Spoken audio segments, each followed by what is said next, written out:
Bonjour et bienvenue dans cette vidéo où je voudrais, avec Vincent Alcalarando de Bichat, analyser une des late breakings d'une étude qui s'appelle Amalfi. Alors, Amalfi, c'est une étude qui me parle, puisque finalement, on prend des patients, tu me corrigeras, des patients en médecine générale, qui ont plus de 65 ans, qui ont un SHATS-VAS supérieur ou égal à 3, en moyenne ils ont 77 ans, ils ne voient même pas de médecin, on les randomise, un groupe on leur envoie un Holter patch de 14 jours, un autre groupe contrôle, et on regarde le dépistage de l'AFA.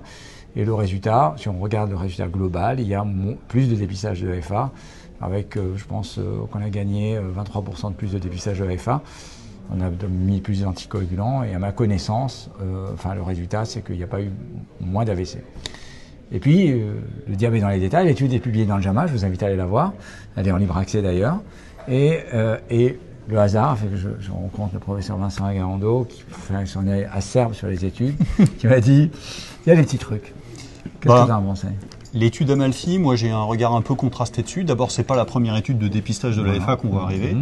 Et jusqu'à présent, toutes ces études-là, elles se sont quand même un petit peu cassées les dents sur l'épreuve sur des critères durs. Et Amalfi ne fait pas exception à la règle, c'est-à-dire qu'à la fin, il n'y a pas, on n'évite pas des AVC, on n'évite pas des décès avec ces stratégies-là.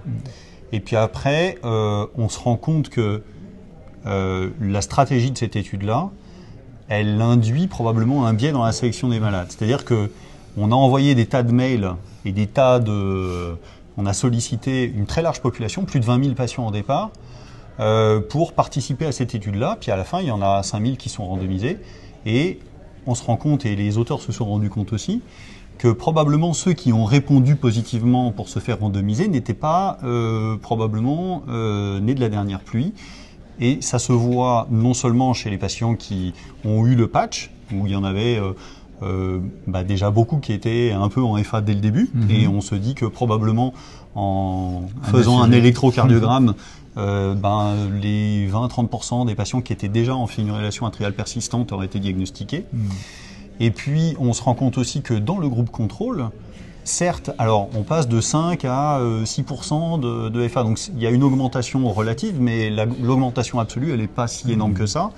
Et le taux de FA dans la population contrôle a énormément étonné les auteurs, ce qui fait qu'en fait, on est en droit de se demander si les patients qui ont répondu positivement à l'étude Amalfi, ils ne se doutaient pas déjà un petit peu de quelque chose. C'est-à-dire que quand on a des palpitations et que de temps en temps on se sent un peu bizarre, et quand on nous propose de participer gratuitement à une étude qui va permettre de savoir où on en est de son rythme cardiaque, on se laisse plus facilement tenter.